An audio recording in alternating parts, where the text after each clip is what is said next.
नमस्ते। आज के इस व्याख्यान के माध्यम से मैं आपको एंजियोस्पर्मिक पादपों में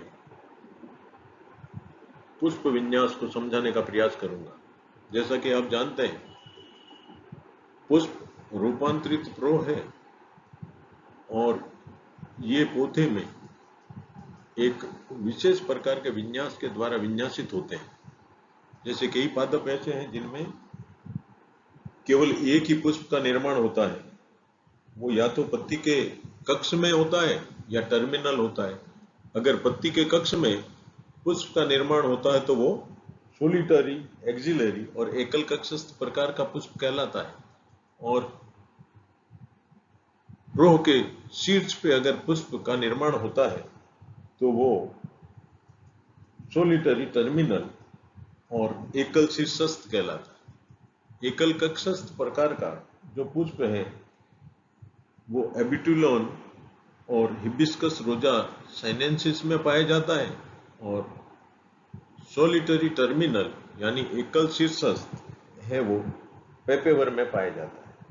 लेकिन पादपों में जो पुष्प है उसका विकास तथा अरेंजमेंट पुष्पीय अक्ष पर किस तरह से होता है, इसको जानने के लिए अपन इन्फ्लोरेसेंस के बारे में जानने का प्रयास करेंगे। और अगर देखा जाए तो इन्फ्लोरेसेंस की डेफिनेशन ही यही है कि mode of development and arrangement of flowers on the floral axis is known as inflorescence. अर्थात पुष्पीय अक्ष पर पुष्पों के विकास और उनके विन्यास को ही पुष्प क्रम कहते हैं। आइए देखते हैं पौधे में कितने तरह के पुष्प क्रम पाए जाते हैं। जैसा कि इस स्लाइड में आप देख रहे हैं, डेफिनेशन है development and arrangement of flowers on the floral axis is termed as inflorescence. और जो मेन एक्सिस है जिसपे पुष्प लगे रहते हैं उसे पेडुंकल कहते हैं।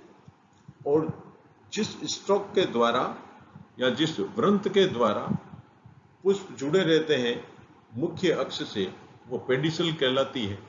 और पेडिसल की उपस्थिति और अनुपस्थिति के आधार पर पुष्प दो तरह के होते हैं। एक वह जिनमें पेडिसल पाया जाता है तो वृंतीय और पेडिसिलेट पुष्प कहलाते हैं। दूसरा ऐसे पुष्प जिनमें वृंत अनुपस्थित होता है, वृंत को पुष्प वृंत कहते हैं, अनुपस्थित होता है उन्हें सशैल या अवृंतीय पुष्प कहलाते हैं। और on the basis of development and arrangement of flower on floral axis और इन्फ्लोरेसेंस, इसके आधार पर पुष्प क्रम है वो तीन तरह के होते हैं। एक रेसिमोस और इनडिटर्मिनेंट इन्फ्लोरेसेंसेस। इस प्रकार के पुष्प क्रम में जो मुख्य अक्ष है वो सतत वृद्धिशील होती है तथा ये पुष्प में रूपांतरित नहीं होती।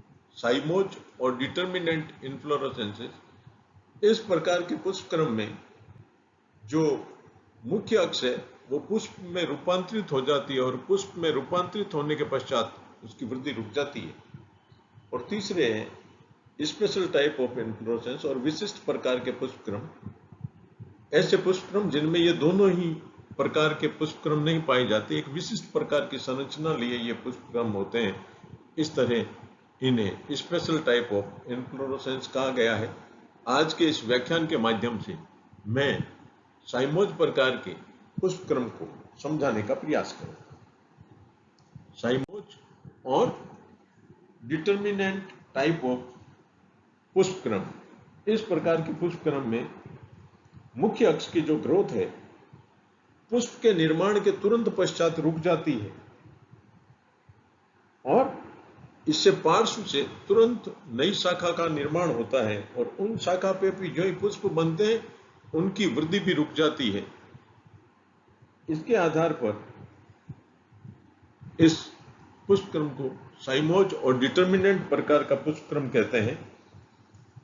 और इस प्रकार के पुष्प क्रम में है वो पुष्प है वो बेसिपिटल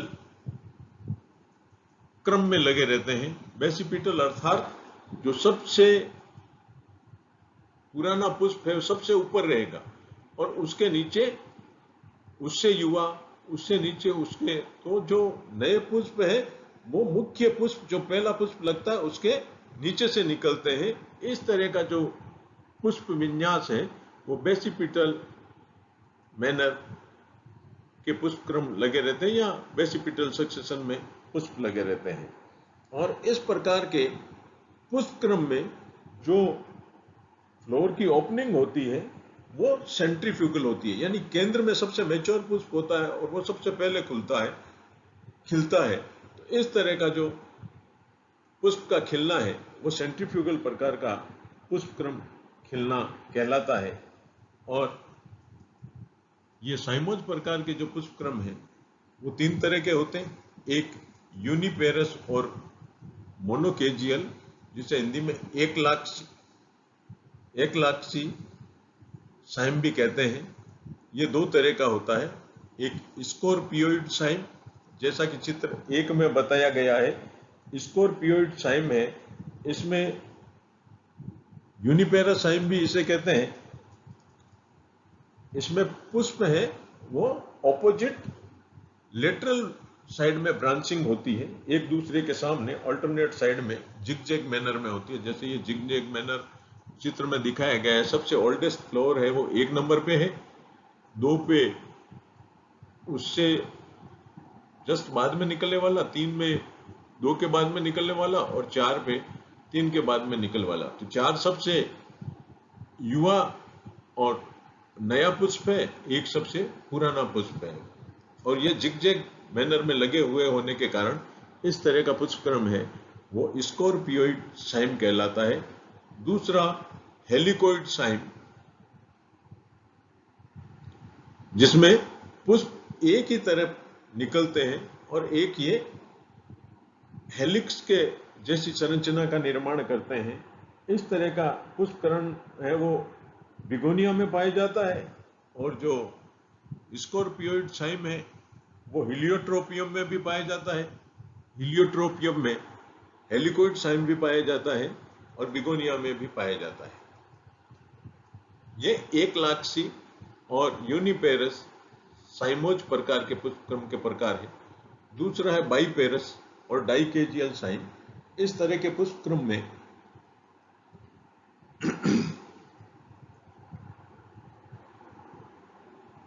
यहाँ पे चित्र में डाइकेजियल साइम है वो डी में दर्शाया गया है और मल्टीपेरस और पॉलीकेजियल साइम है वो सी में दर्शाया गया है। तो इसको आप थोड़ा सा ठीक कर लीजिए, चित्र बनाते हुए ये त्रुटि रही है, इसका सुधार कीजिएगा। और बाईपेरासाइम में जैसे पहला पुष्प निर्मित होते ही उसके नीचे से 2 शाखाओं का निर्माण होता है, लेटरल शाखाओं का, और जो ही वही पुष्प में टर्मिनेट होती है उनके पुष्प के जस्ट नीचे से 2 शाखाओं का निर्माण होता है। तो प्रत्येक पुष्प के निर्माण के पश्चात उसके नीचे से 2 पुष्प और बनते हैं। इस कारण इस तरह के पुष्प क्रम को डाइकेजियल साइम कहलाते हैं। और ये है वो आइजोरा और सेपोनेरिया आदि पादपों में इस तरह का पुष्प क्रम अपने को देखने को मिलता है। तीसरे तरह का पुष्प क्रम है जिसे मल्टीपेरस साइम और पॉलीकेजियल साइम कहते हैं। आपने कैलोट्रोपिस प्रोसेरा यानी आग को देखा होगा। आग के अंदर पुष्प है वो गुच्छों में लगे रहते हैं। ऐसा लगता है कि ये अम्बेल के रूप में लगे रहते हैं, लेकिन अगर अपन ध्यान से देखेंगे तो ऐसा नहीं होता। इनमें भी आप देखेंगे तो एक बीज का पुष्प सबसे पहले खिलता है और उससे जो शाखाएं निकलती है उनमें भी जो लेटरल शाखाएं निकलती है उनमें भी उन शाखाओं के पुष्प गुच्छ में जो बीज का पुष्प है वो पहले खिलता है। तो इसमें से पहले पुष्प के निर्माण के तुरंत पश्चात पुष्प के नीचे से 4 पुष्पों का निर्माण होता है और उन 4 पुष्पों में और 4 पुष्पों का निर्माण होता है। इस प्रकार आप देख सकते हैं कि जो पहला पुष्प है सबसे ओल्डेस्ट फ्लावर है और 3 नंबर यहाँ पे दर्शाया गया है ये सबसे यंगेस्ट फ्लोर है और वही बेसिपिटल सक्सेशन में ये पुष्प लगे रहते हैं। एक बार पुनः मैं कह दूं कि यहाँ बाइपेरस और डाइकेजियल साइम, यहाँ पे सी लिखा हुआ है लेकिन ये डी चित्र में दर्शाया गया है, और मल्टीपेरस और पॉलीकेजियल साइम में यहाँ पे डी लिखा हुआ है लेकिन ये सी चित्र में दर्शाया गया है। तो इस त्रुटि का आप सुधार करते हुए एक बार साइमोज प्रकार के पुष्पक्रम को इस व्याख्यान के माध्यम से समझने का प्रयास कीजिए। समझ में आएगा ही, क्योंकि सरल भाषा में और सरल डायग्राम्स के माध्यम से आपको बताया गया है। लेकिन फिर भी अगर आपको कोई बात समझ में नहीं आती है तो आप कभी भी व्हाट्सएप ग्रुप में सवाल करके आप पूछ सकते हैं कि हम समझाने का प्रयास करेंगे। नेक्स्ट व्याख्यान में मैं racemose and special type of inflorescences को बताने का प्रयास करूंगा। तब तक के लिए घर में रहिए, सुरक्षित रहिए, पढ़ते रहिए। जय हिंद।